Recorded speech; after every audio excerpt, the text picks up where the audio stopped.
low floating clouds, animals chomping at the side of the road, and that famous lake, Lago Titicaca. As I pedalled on sealed roads and tracks of dust, dirt and rock, these were the recurring totems that reminded me I was riding through South America. For 2 weeks I was on 2 wheels, and while at times I improvised, for the most part it was just me, my friend Nick, truly unforgettable sights and incredibly welcoming people.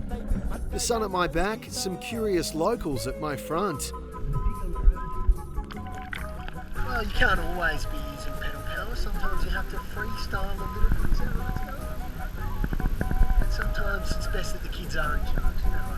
Our 2-hour crossing of Titicaca was particularly memorable, not for the questionable seaworthiness of our craft, which required constant bailing of uninvited water, not because of the storm that was closing in, but for who was piloting us safely, we hoped, to the other side.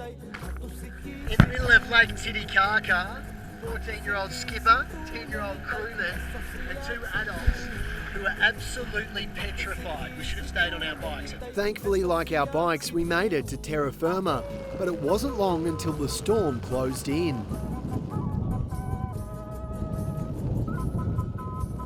I've never felt so exposed, cold, frightened and vulnerable. The next day, dusty roads would yield under the powerful strokes of 2 determined sets of increasingly powerful legs.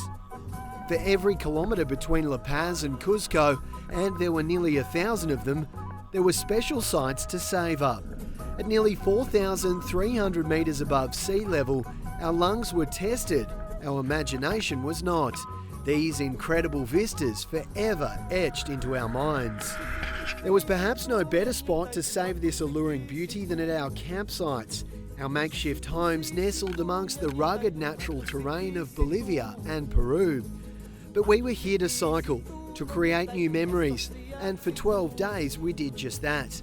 Amongst the smiles, we were aware that our destination was fast approaching. Like our shadows, our presence was only temporary. We still had to make it to the finish line, and there were still vast kilometres to cross and big trucks to dodge. Still, our wheels would need to turn, our concentration needed to hold to avoid disaster.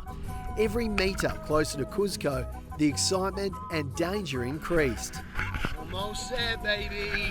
How did I know, having never been here before? The bullish traffic after 2 weeks of isolation and solitude were the giveaway.